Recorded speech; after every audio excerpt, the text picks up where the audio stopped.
we've got a lot of nonsense on our bottles, so TTB is constantly kicking stuff back to us. This is the Great American Whiskey Cookers. Most marketing stories in whiskey are pure made-up BS. They're great stories, and they weave a great romanticized picture of whiskey back in the day. However, some distillers take a very honest and irreverent approach to their marketing, and an approach that's not filled with all this BS. Such is the case at Blaum Bros Distillery in Galena, Illinois. We're in Galena, Illinois at Blaum Brothers. I have Matt and Mike. I got the names right? Got it. Indeed. Yeah. We're not big on the marketing fluff. Yeah. Kind of like what's in the bottle to tell the story. But I like where'd your water come from? City. I gathered that from your website. Right. And you were talking about the label, right? So on the back of your label it says non-chill filtered, because we're not monsters. Yeah. and you said you had an argument with the TTB about that. Yeah. I mean, we're a little unorthodox with the things we put on the bottles in general. I mean, if you look at any bottle, you go to the store, you look at any bottle of whiskey, turn around, and it's all, we use the finest water and the finest grains, and it's all kind of the same thing.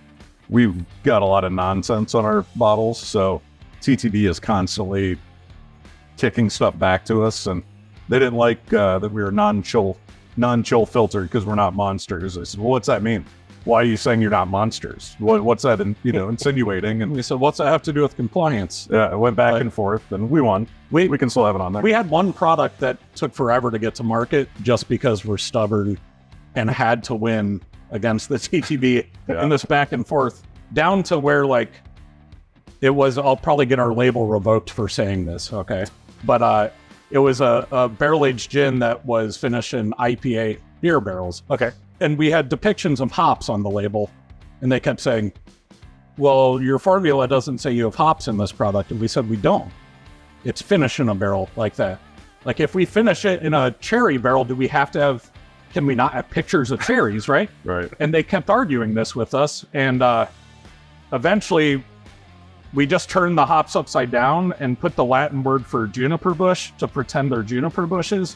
And then we made my beard on the label hop, like hops, just to slide it in and prove our point. Now, like I said, they're going to revoke this label if they see this, but and then you're going to blame us for it because that's right. Yeah. That's fine.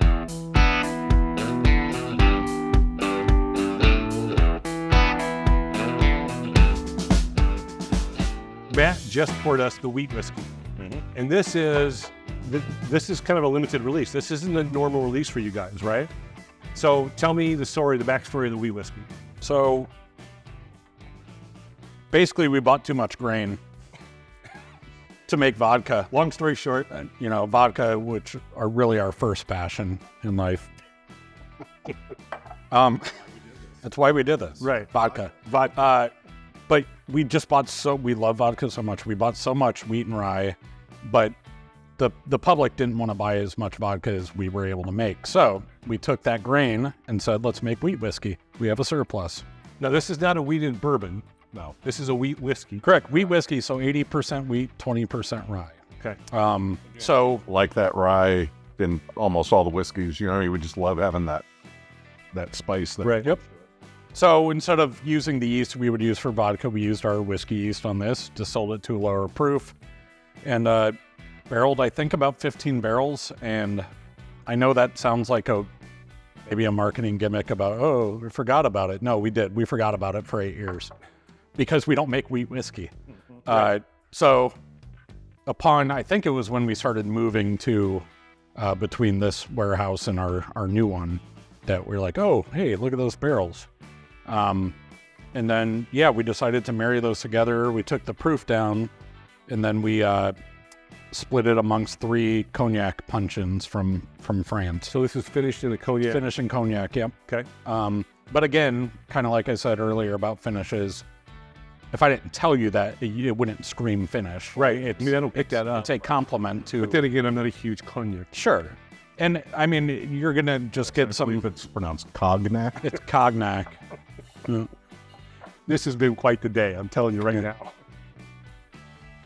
I think just some of the softer It's softer in like fig notes, just kind of, I don't know. It'd be nice if I had a bottle of the wheat whiskey before finishing it to kind of compare, but I probably do and lost it. I don't know. But yeah, this is the oldest whiskey that we made that we've released, 8 years. So this has got, for me, again, everybody's palate's different.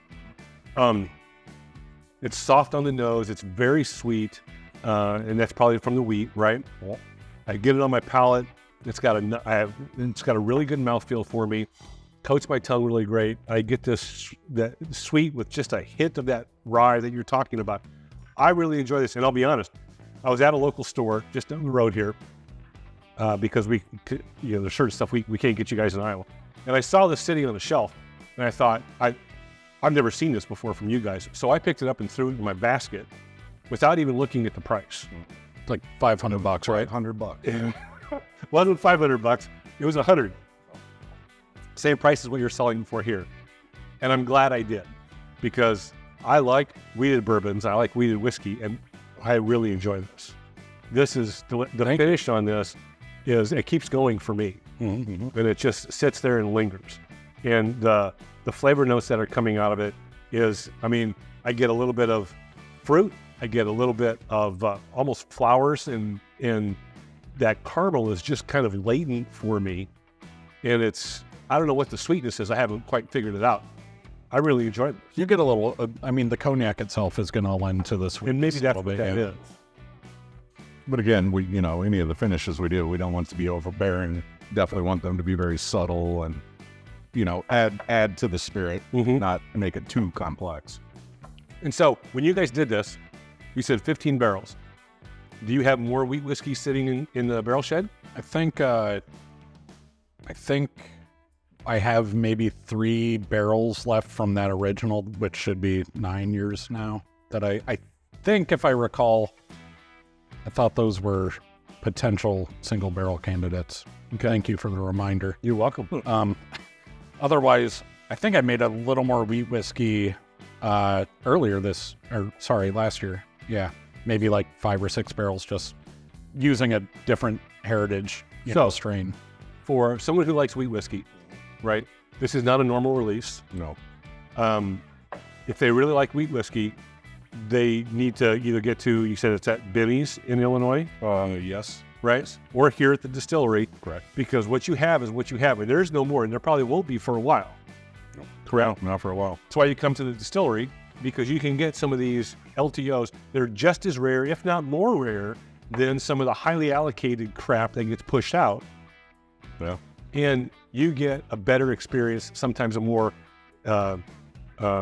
unique experience than you can get with some of the other stuff. Sure. Right? So that's what I love about craft whiskey. Dig the sweet whiskey. Nice Thank job. you. I appreciate it. Nice job. Where can they find you? They can find us BlaumBrothers.com, all the social media accounts that you would expect, and right here in Galena. On Highway 20. Highway 20. You can find us at thegreatamericanwhiskeycookers.com. You can also find us on the socials, Facebook, Instagram. We have a Patreon page. We'd love some love and support. Any of it that you can give us, we'd appreciate it. Till next time, guys, can't be good. Be good at it. There you go.